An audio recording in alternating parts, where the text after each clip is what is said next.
왜 천재들은 단명하는가? 오래 산 사람도 있고 단명한 사람도 있는데 보통 사람하고 똑같은 것 같아요, 제 생각에는. 왜냐하면 관심이 없어서 그렇지. 다 짧게 산 사람도 있고, 예, 길게 산 사람도 있고 그렇지 않습니까? 좀 아쉽긴 하죠. 데카르트가 왜냐하면 자기가 그 하나의 길을 추구하는데 예, 장애가 이제 두 가지라고 했잖아요. 하나는 단명하는 거, 일찍 죽는 거. 내가 뭔가를 거의 이제 왔는데 길도 알고 방법도 알고 보면은 자기한테 관찰만 많이 할 수 있는 실험을 많이 하고 관찰 많이 하고 시간이 많이 주어지면 굉장히 많은 것들을 공유하고 발견할 수 있다고 확신을 했거든요, 데카르트가. 그래서 가장 걱정했던 게 그 단명이 있잖아요. 두 개는 이제 하나는 이제 관찰이 한 사람이 하기 유한한 거죠. 너무 많은 다양성이 있기 때문에. 근데 이제 일찍 죽었습니다. 40세 좀 넘어가지고. 좀 안타까운 거죠, 그렇죠? 근데 데카르트 의도가 딱 맞았던 게 자기가 단명해도 함께 가기 때문에 그 뒷세대가 바로 그 책을 읽고 이제 뉴턴이나 라이프니츠 같은 사람 나와서 이 미적분도 하고 이제 완전히 획기적으로 세대를 완전 바꿔버렸어요. 그 뒤로는 뭐 과학을 연구하는데 전혀 거리낌이 없었습니다. 그것도 수학적으로. 데카르트의 기하학이에요. 옛날에 기하학은 도형을 탐구하는 거니까 기하학적 방법들이 있어요. 작도하고 뭐 이런 식으로. 근데 데카르트는 아주 쉬운 방법으로 기하학적인 거를 직선의 어떤 길이로 그런 관념, 아주 단순한 관념입니다. 이게. 이것으로 다 파악할 수 있다. 거의 대부분 것들을 파악할 수 있다라는 거예요. 그게 이제 뉴턴의 책에 보면 프린키피아의 그런 방식이에요. 운동에 대해서 다 기하학적인 그림을 그려가면서 이제 설명을 하거든요. 근데 사람들은 무슨 평면기하 하면은 도형이 움직이지도 않고 그런 거라고 생각하는데 이 원래 수학하고 과학했던 사람들은 운동하는 운동의 법칙을 설명하기 위해서 기하학적인 거를 끌어들였거든요. 아무튼 그렇게 해가지고 데카르트가 철학하고 똑같아요. 아주 명석한명하고 단순한 것에서 방법을 찾잖아요. 수학적 방법도 그런 방식으로. 그래서 여기서도 보면은 이제 이런 그림도 그려놓고 있는데 여기서 유명한 문장이 있어요. 싱글 레러, A라는 싱글 레러로 그냥 지정하는 것으로 충분하다라는 거예요. 기하학의 어떤 도형을 예를 들면 이 길이를 A라고 부른다라는 거예요. 이게 이제 역사적인 거죠. A라고 부를 수 있다. 그리고 다른 것들은 B라고 C라고 부를 수 있다라는 거예요. 그래서 A 더하기 B는 무엇이다. 기하학은 원래 추상적이긴 하지만 이 기하학을 통해서 갈릴레오가 했던 거는 현상, 우리가 보는 자연현상에서 이거 탐구할 수 있다고 생각했어요. 갈릴레오는 그 그늘지고 반짝이고 이런 것이 봉우리라고 생각했거든요. 그리고 그 그늘, 그림자를 통해 가지고 높이가 얼마라는 걸 유추했기 때문에 그게 다 기하학적으로 했던 겁니다. 근데 이제 데카르트는 이 표기법에서 상당한 진전을 보였어요. 데카르트가. 어떤 길이를 A라고 하고 이 다른 길이를 B라고 그냥 부르자라는 거예요. 얼마나 자유롭습니까, 이게? 그럼 A 더하기 B가 이 길이다. 이런 식으로. A에서 B를 뺄 수도 있고, 이렇게 나눌 수도 있고, 루트를 씌울 수도 있고 모든 것이 이와 같이 그냥 다 가능하다 이렇게 이제 펼쳐 보였어요. 그럼으로써 이제 대수를 기하에 접목시킨 거거든요. 그리고 이제 좌표 체계를 만들어서 뉴턴도 초기에는 이제 프린키피아 이런 거 보면은 대부분은 기하학적으로 운동을 설명하려고 했고 그건 거의 데카르트의 유산이에요. 제가 판단할 때. 왜냐하면 가장 유명한 F 이퀄 MA라는 그거 있잖아요. 이런 표현 자체가 데카르트가 그렇게 하자고 한 겁니다. 그러니까 어떤 크기나 운동이나 이거를 문자로 그냥 치환해 버리는 거예요. 그리고 그 관계를 수식으로 표현하는 거. 이게 가능했기 때문에 이제 이 뒤에 수학이 또 과학이 발전할 수 있었던 거거든요. 그리고 뉴턴도 프린키피아는 그런 거 없지만 이후에 수학적인 이제 다른 책을 통해서 미적분을 할 때도 다 좌표 체계에서 이제 기하학을 연구해요.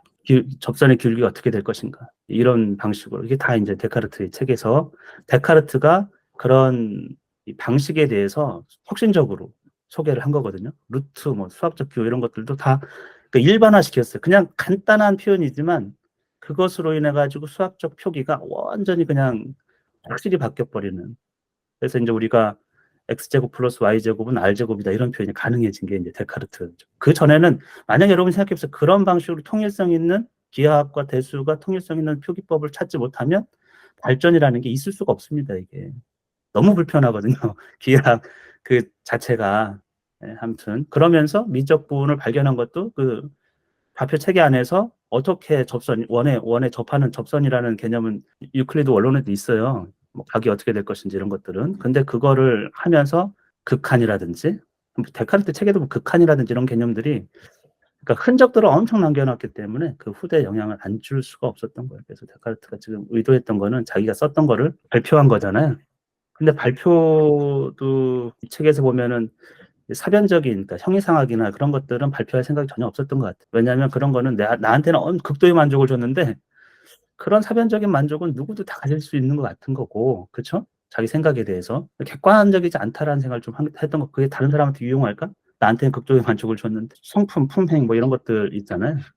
자기가 그런 이제 몇 가지 세 가지 네 가지 규칙을 세우고 그것도 자기에게 극도의 만족을 주고 임프루브를 시켰는데 그런 거 관련해서도 사람들은 다 자기 행동이나 그거에 다 만족하고 있기 때문에 그런 책을 쓴다라는 게 별로 그렇게 유용성도 떨어진다고 본 것 같아요. 그러니까 지필 의도가 전혀 없었던 거죠. 요즘에 뭐 저도 뭐 예전에 한길사에서 연락이 왔어요. 책을 좀 내보자고. 제 블로그를 보고 그것도 오래된 얘기인데 그래서 좋다고 책을 좀 해가지고 이렇게 책을 내보면 좋겠다고. 그때 이제 마케팅이 출판사 마케팅이 블로그 조금 이름 있는 사람 지금 유튜브 마케팅하는 거 똑같아요. 그래가지고 이제 책을 내서 그 책이 무슨 책이 됐든 간에 기본적으로 팔린다 생각했던 것 같아요. 그 구독자 수 보고 뭐 이런 식으로. 근데 제가 생각할 때는 이거는 가르치는 거는 자녀 교육은 다르고 뭐 어디 공유할 만한 거라고 생각을 안 했거든요, 저는. 네. 그리고 뭐 근데 너무 많아 그런 책이 자기계발서 무슨 육아서 이런 게. 그런 거는 정말 이거 읽는 사람이 조금 블로그에 와 가지고 기록이 저는 사실 그건 제 일상의 기록처럼 약간의 쓴 거고 그러면서 많은 사람들이 본다는 것 때문에 관점이 자꾸 바뀌더라고요. 그 자체가 제가 스스로 느끼기에도. 그랬던 것뿐이어 가지고 근데 그런 것에 대한 출판 의욕은 데카르트도 없었던 것 같아요. 근데 그거를 가지고 자연학적인 실험들 하고 원리를 어떤 규칙을 법칙을 발견했을 때 출판해야겠다는 생각을 한 거거든요. 이건 묵혀 놓을 수 있는 게 아니다. 공동선을 위해서도. 그러면서 이제 출판에 대한 어떤 이제 그걸 강하게 가졌던 것 같아요. 소명의식이죠, 일종의 그 시대를 살았던. 이게 돈이 되지는 않습니다. 데카르트에게.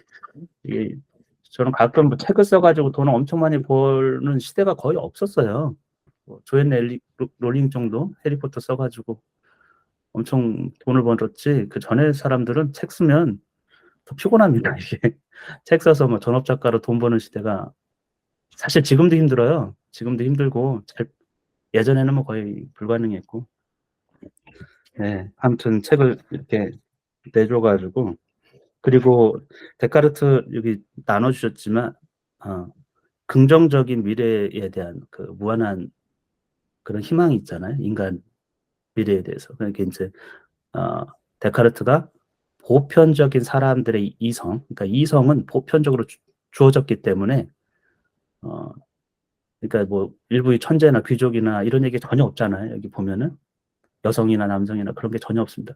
그 이성은 누구에게나 주어진 것이고 자기가 이 책을 내서 그 방법, 이성을 활용하는 방법, 내가 해왔던 것, 그것을 이제 전해주고 싶었던 거죠. 그러면 같이 간다. 같이 간다는 생각을 한 거예요. 이 길에. 그래서 결국에는 두 가지 데카르트 학문에서도 굉장히 중요하게 봤던 게 두 가지인데 하나는 이제 기계학, 지금 우리가 기계공학도 보니까 뭐 우리가 그냥 무슨 기계 다루는 그런 게 아니고 물리적 원리를 다루는 거 아닙니까? 그렇죠? 그리고 이제 의학이거든요. 하나는 이제 기계학은 인간의 노동의 해방이에요. 그래서 딱 보면은 자연이 만들어주는 대지가 만들어주는 것을 그냥 공짜로 무한히 쓸 수 있는 왜냐하면 자원이라는 거는 어마어마하게 사실 무한에 가깝게 있지 않습니까? 지구로 보면은 좀 제한이 됐다고 생각할 수도 있는데 또 조금 더 나가면 우주로 나가면 또 그 뭐 광활하죠. 자원 자체는 우리에게 주어진 거는 그걸 활용하는 걸 몰랐던 것이고 그래서 그런 원리들로 인간의 노동을 해방하는 거. 두 번째는 의학을 통해 가지고 수명을 연장하는 거죠. 질병으로부터 벗어나고 수명을 이제 노화를 거의 이제 막을 수 있을 거라고 데카르트가 본 거예요. 그 시대에. 예, 우리가 원리를 알면. 그 당시 의학은 보잘것 없었지만 믿을 만한 것도 없고 확실한 것도 없고. 근데 데카르트는 그 유용성을 왜냐하면 궁금한 게 너무 많고 자기가 실험을 통해서 알았기 때문에 그 세포 하나하나 뭐 피해 활동이나 두뇌 활동 모든 것이 물리적 그러니까 우주 법칙이 다 적용된다라는 거죠.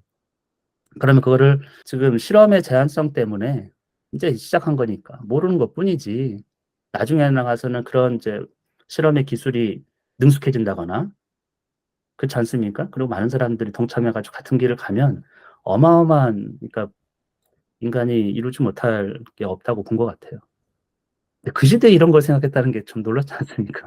지금 우리가 보면 어렴풋하게 그런 세계관을 갖고 있어요. 인간이 만 년 뒤에 어떻게 될 것인가 이런 거 보면은, 기술 발전이나 이런 게.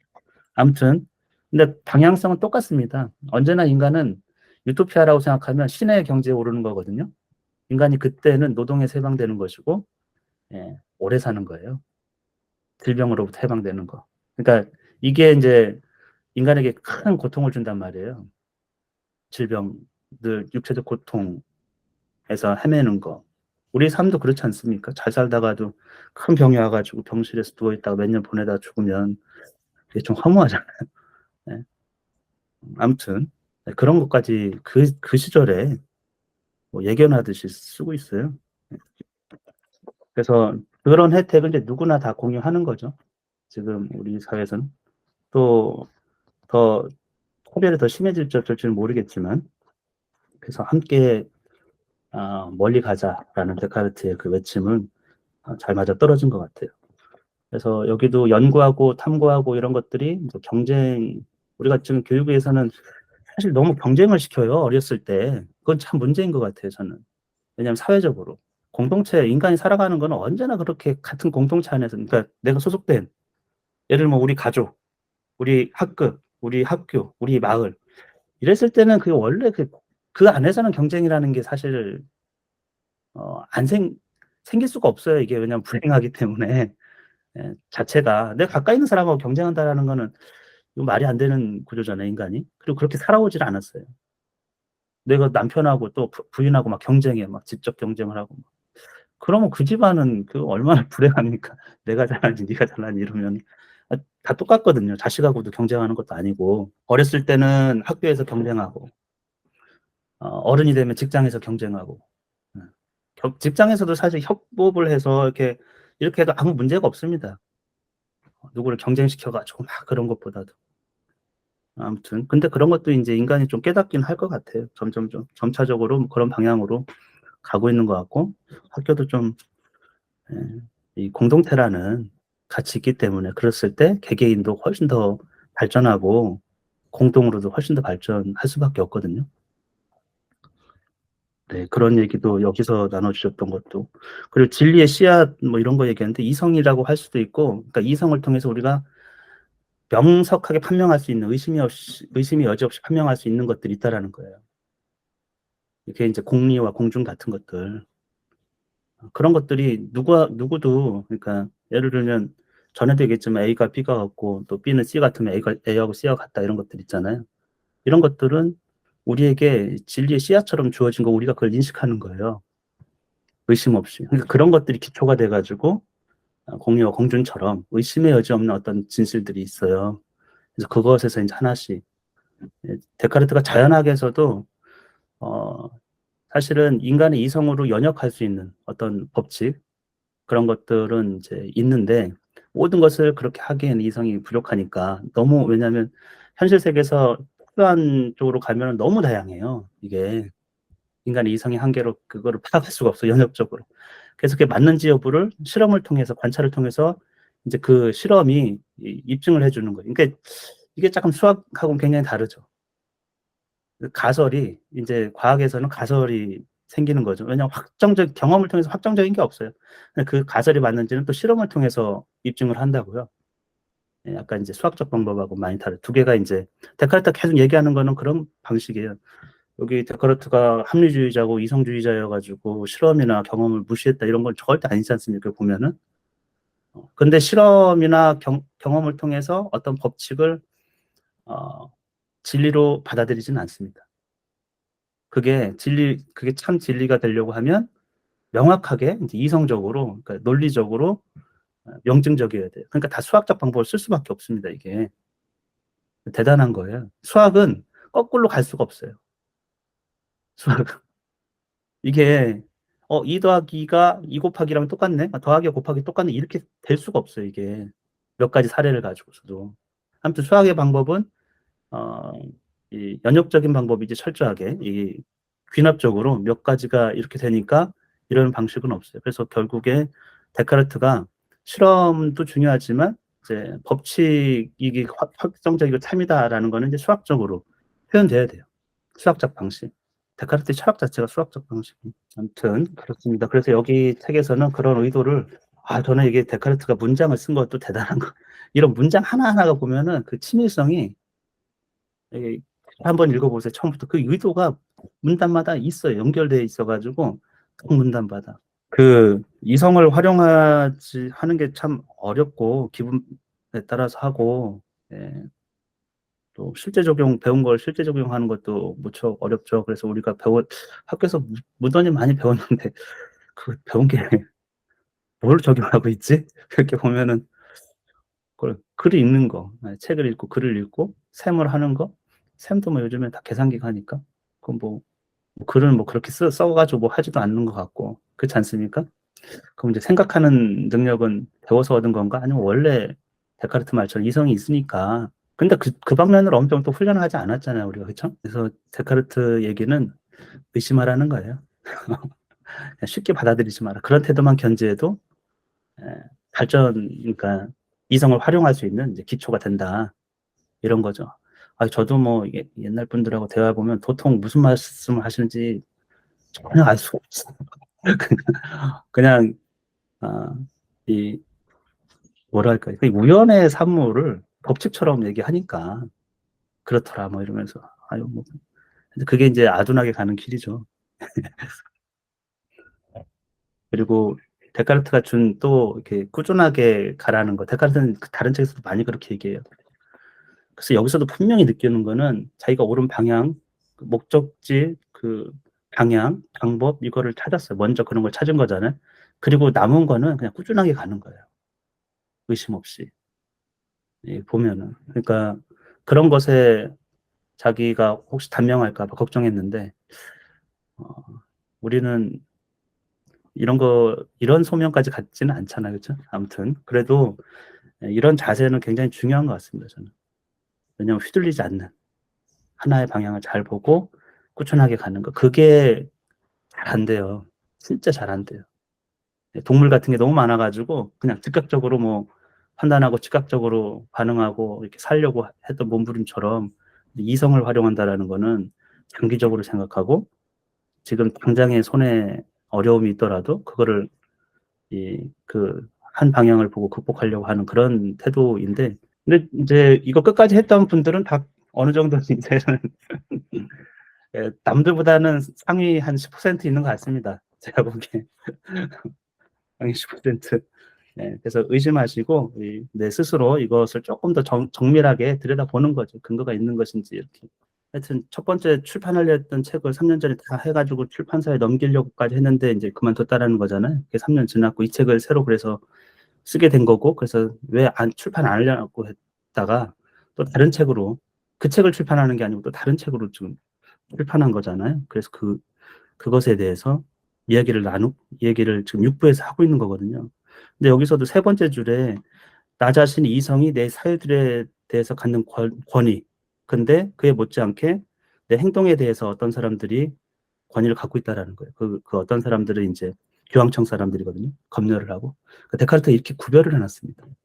그 얘기는 뭐냐면 내 자신이 그러니까 이성이 내 사유들에 갖는 권위, 절대적이라는 거예요. 내 사유에서만큼은 그 누구도 침해할 수 없다라는 거예요. 근데 행동은 나를 감옥에 놓고 뭐 이렇게 저렇게 명령하고 이럴 수는 있잖아요. 현실적으로 사장님 부르면 가야 되고. 근데 내 사유, 그건 내 이성이, 그러니까 이렇게 구별하는 것도 참 대단한 겁니다. 어쨌건 그렇게 해서 자기가 자연학에 대해서 어떤 사람의 의견이 부인됐다고 했는데 이게 유죄 판결을 받은 거거든요. 갈릴레오가. 근데 자기는 아무리 봐도 그런 판결 전에는 종교나 국가에 해가 된다는 거를 전혀 생각하지 못했다라는 거예요. 거기에서. 그러면서 내가 이게 사람들이 이렇게 반응하는 걸 보고 깜짝 놀란 것 같아요. 혹시라도 내가 확실한 증명들을 갖고 있지 않고서 새로운 얘기를 하고 있는가? 그리고 또 하나는 누구에게 해가 되는 얘기, 불리한 얘기는 안 쓰겠다고 모두에게 출판이라는 거는 누구를 까대고 뭐 이렇게 하고 싶지는 않았던 것 같아요. 하여튼 누구에게 그렇게 안 하려고 했는데 상당히 조심하고. 근데 내가 뭔가 내 의견에 대해서 착각하고 있나 보다, 내가. 혹시 확실치 않은 게 있을 수 있고. 그러니까 자기의 의도가 생각하지 못한 상황이 벌어졌다라는 거예요. 내가 이건 뭐 전혀 해도 없고 종교나 우리 국가의 언어 위반되지 않는다고 생각했는데 이게 그렇다고 하니까 대중의 관념과 내 의도가 지금 뭔가 안 맞으니까 자기가 이제 이렇게 음, 자기 오류에 대한 불확실성 이런 걸 가진 것 같아요. 철저한 사람이라 그렇습니다. 대중에 대한 반응 이런 것도 다 예상하니까. 그래서 이제 출판을 안 하고서 그래서 그런 결심을 하게 된 이유들, 책을 내겠다는 이유가 강했어도 내가 책을 만드는 일, 비즈니스라고 돼 있더라고요. 책을 만드는 그런 비즈니스를 싫어하는 자기 성향, 일 만들고 논란했고 이런 걸 싫어했던 것 같아요. 그리고 그런 성향이 가뜩이나 충분한 이유를 대준 거예요. 책을 내 꼭 써야 되나? 근데 친구들이 막 부추기를 해가지고 이제 하나 썼는데 쓰고 나서 보니까 이제 나름 검토하니까 해도 없고 좋다고 생각했겠죠. 내려고 딱 봤더니 어디서 유죄 판결을 받았는데 내용이 비슷해. 뭐 비슷하기보다는 자기가 볼 때 자기 전혀 국가나 경제 어느 해도 없는 거를 엄청나게 유죄 판결을 내리고 그러니까 그래서 그 자기가 뭐 어쨌건 자기가 이제 마음을 바꿨지 않습니까? 음.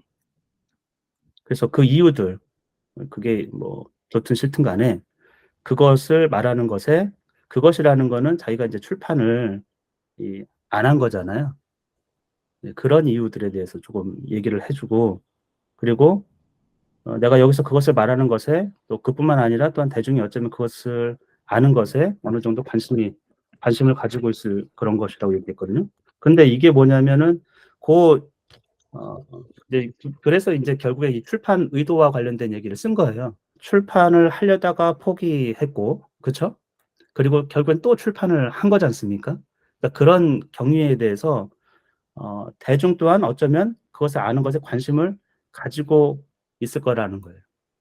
여기서 대중은 자기 주변 사람이겠죠. 어떻게 보면 이제 소문이 좀 나가지고 왜냐하면 데카르트가 뭔가 뭐 엄청난 걸 하고 있고 많은 발견했다고 소문이 좀 나서 그 때문에 책을 쓰려다가 또 접었단 말이죠. 그럼 뭐또 쫄보니 뭐니 뭐 이런 대중의 관심도 어느 정도 있었던 거예요. 데카르트가 왜 책을 안 쓰지? 또 이런 책을 왜 쓰지? 이것에 대한 이제 이야기를 좀 하겠다라는 게 6부에서 이렇게 서두에 이렇게 얘기를 밝힌 거라고 보시면 좋을 것 같아요. 여기서 대중도 아주 뭐 일반적인 대중이라기보다는 지식인층 정도 생각하면 좋을 것 같습니다. 지식인층들도 관심이 있어 한다라는 거예요. 그래서 자기가 그 얘기를 좀 해주겠다라는 거고 그러면서 자기가 왜 이제 책을 뭐 풍습이라든지 품행이라든지 또 사변적인 것에 대해서는 안 쓰려고 했던 거는 계속 나왔지 않습니까? 어쨌건 뭐 나 개인의 만족이고 뭐 스스로 만족하는 사람 자기 거엔 많을 테니까. 근데 자기가 다양하게 대해서는 일반 개념을 획득해서 일반 개념이라는 건 보편적인 개념입니다. 명석환명한 보편적 예를 들면 관성이라든지 이런 것들이에요. 운동량 보존이라든지 제가 이거를 이렇게 밀면 이 힘이 사라진 게 아니고 밀었던 게 이쪽으로 간 거고 얘한테 전달돼 가지고 약간 그런 보편 우리가 참이라고 인식될 수 있는 그런 것들 일반적 개념들을 획득하고 그런 것들을 이제 여러 군데서 시험해 봐도 다 적용되지 않습니까? 뭐 그런 것들 그리고 공동선 같이 여기 보면 힘이 우리가 할 수 있는 한 힘이 닿는 데까지 이제 공동선을 도모하는 그래서 아마도 그런 교육을 받아서 그랬는지 하여튼 그렇게 하기 위해서 숨겨둘 수 없었다. 자연하게 어떤 자기가 발견한 개념들을. 그러면서 89쪽에는 아주 유명한 거예요, 이거는. 여기 89쪽에 그 개념들이 나에게 보여준 것은 이제 자연학에서 자연 일반 법칙들 이런 것들 개념들은 삶에 매우 유익한 여러 가지 인식에 이르는 것이 가능하다라는 것. 이게 가능하다. 우리가 자연의 일반적인 어떤 그런 것을 인식할 수 있다라는 거예요. 그건 매우 유용하다는 지식이 곧 힘이다라는 베이컨의 얘기하고 똑같습니다. 이게 그 지식이요 우리를 유익하게 해주는 거예요. 인간을 더 나은 방향으로 가줄게 하는 거거든요. 그리고 학교에서 가르치는 저 사변적인 철학 그런 거 이제 대신에 사람들이 그 개념에서 하나의 실천을 찾아낼 수 있다면 실천이라고 했는데 영어로 보니까 practice라고 돼 있어요. 그러니까 뒤에 보면 장인들 얘기랑 계속 비유를 겹쳐놨거든요. 그러니까 우리가 자연물을 보면서 자연에서 어떤 개념들을 유용한 개념들을 우리가 인식 가능하다. 그럼 그 인식 가능함이 무엇이냐면 장인이 어떤 기가 막힌 기계장치를 만들지 않습니까? 자연 법칙을 알고 있기 때문에 정교하게 만든 거예요. 그 유용함이 엄청나다라는 거예요, 사실은. 우리가. 그러면 그것이 거기 하나뿐만이 아니라는 거예요. 그래서 그런 실천, 원리를 가지고 우리가 프랙티스를 하면 뭐 불, 물, 공기 뭐 어쩌고저쩌고 둘러서 모든 그런 힘의 작용, 힘과 그 작용들 그런 것들을 장인처럼 그런 솜씨, 다양한 솜씨들을 인식하는 것만큼이나 분명하게 우리가 인식하면서 그 장인들처럼 적절한 모든 용도에서 사용할 수가 있다. 그러니까 학문의 용도를 이게 그 거의 뭐 장인들이 어떤 원리를 알고 그걸 유용함을 위해서 사용하는 거죠. 유용함이 없으면 안 사용하는 거니까 굳이 그런 것처럼. 그래서 결국에 학문의 목표를 이렇게 줬어요. 데카르트가. 우리라는 건 인간이죠. 자연의 지배자와 소유자로 만들 수 있기 때문이다. 근데 이게 이제 거의 뭐 이렇게 보면 신학적으로 보면은 망발입니다. 왜냐하면 인간은 마스터가 될 수 있는 게 아니에요. 인간은 청직이에요. 자연을 잘 다스리는 이제 주어진 것을 잘 다스리는. 근데 소유자는요. 만물의 소유자는 창조주이기 때문에 근데 이런 표현도 일부러 강하게 아주 그러니까 인간의 위치를 이제 뭐 거의 신의 반열에 올려놓은 것처럼 강하게 만들어 놨거든요. 논란의 여지가 있을 거라는 거 데카르트가 몰랐을 것 같지는 않아요, 제 생각에는. 왜냐하면 이렇게까지 쓸 필요는 이 문장만 없었어도 근데 사람들은 이런 워딩에 엄청 집착합니다. 이런 워딩이. 아무튼 그래서 학문의 목표를 그 유용성에 뒀어요. 그 당시 사람들이 엄청 참혹했으니까 사는 것 자체가 전쟁에 맨날 민중들이 살면 얼마나 그렇게 했겠어요. 그렇죠? 그러면서 학문의 목표를 거기다 뒀고 그러면서 이제 기계학과 의학에 대해서 얘기를 했고 그래서 이제 자기가 책을 쓴 목적도 여기서 어떻게 보면은 학문 탐구에 내 전부를 바칠 생각이었는데 그리고 거기에 하나의 길이라고 했어요. 90쪽에 보면은 하나의 길. 그러니까 모든 학문이 결국에는 하나의 길과 마주칠 거라는 거예요.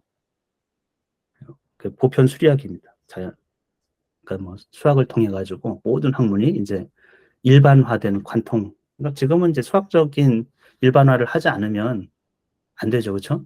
그건 아마 이제 다른 보편적인 학문에서도 비슷한 현상들이 있을 거라는 생각이 좀 들어요. 근데 그렇게 갈 수밖에 없다라는 거예요. 어떻게 보면 뭐 거의 예측 가능한 것처럼 자기가 발견한 바로 의하면 그래서 거기서는 관찰이 엄청 중요한 거. 실험과 관찰에 대해서 또 이렇게 엄청 많이 또 써놨습니다.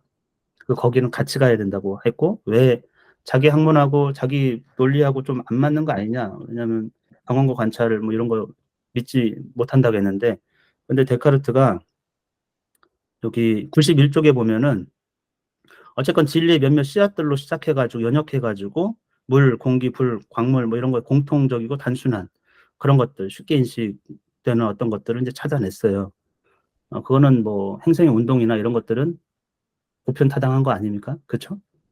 뭐 관성이라든지 뭐 중력이라든지 이런 것들. 근데 보다 특수한 사물로 내려가자 너무나 다양한 것들이 나에게 나타나는 바람에 그 결과들을 통해서 원인으로 나가지 않는다면 관찰을 사용하지 않는다면 하여튼 우리 이성을 사용해서 뭔가를 인식하는 게 불가능하다고 생각했어요. 무슨 말인지 알겠죠? 굉장히 단순하고 인식 가능하고 보편적인 어떤 법칙들이 있어요. 그런 것들은 뭐 물이 아래로 흐르는 거랑 다 똑같은 거예요. 사고가 떨어지고 이런 것들은 보편타당한. 근데 특수한 것들이 있어요. 어떤 뭐 화합물이 어떤 것과 만나가지고 어떤 반응을 일으키는 건 굉장히 특수하지 않습니까? 근데 이런 거 같은 것들이 이런 것들을 인간의 이성으로 연역해서 추론할 수는 없기 때문에 결과를 통해서 원인으로 가는 거예요. 우리가 관찰하잖아요. 이게 이런 결과 났으면 이게 원인이 뭘까 이런 식으로. 그때 이제 이성을 활용하는 거죠.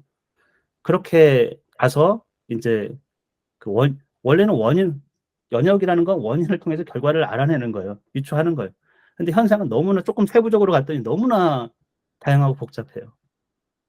그래서 이거를 다 안다는 거 불가능하고 너무 다양성 그렇기 때문에 그 한계로 거꾸로 결과를 통해서 우리가 관찰하고 이런 걸 통해서 원인을 찾아가는 그런 식으로 이제 그래서 데카르트는 이제 가설 변혁법이라고 해서 가설을 검증하는 게 실험을 통해서 그러니까 이런 과학적 방법을 베이컨과 이제 데카르트가 이렇게 만들어냈다고 생각하시면 좋을 것 같아요.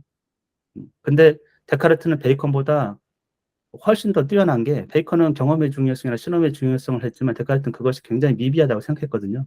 법칙화시킬 수 없다라는 거 아무리 관찰해도. 그래서 데카르트 영향으로 이제 수학적으로 이 이론을 지금도 거의 그렇습니다. 수학적으로 공식적으로 뭔가를 딱 만들어내야지 이렇게 F 이퀄 ma라든지 E 이퀄 mc 제곱이라든지 그렇지 않으면은 개별 관통하는 일관된 법칙이라고 볼 수가 없어요.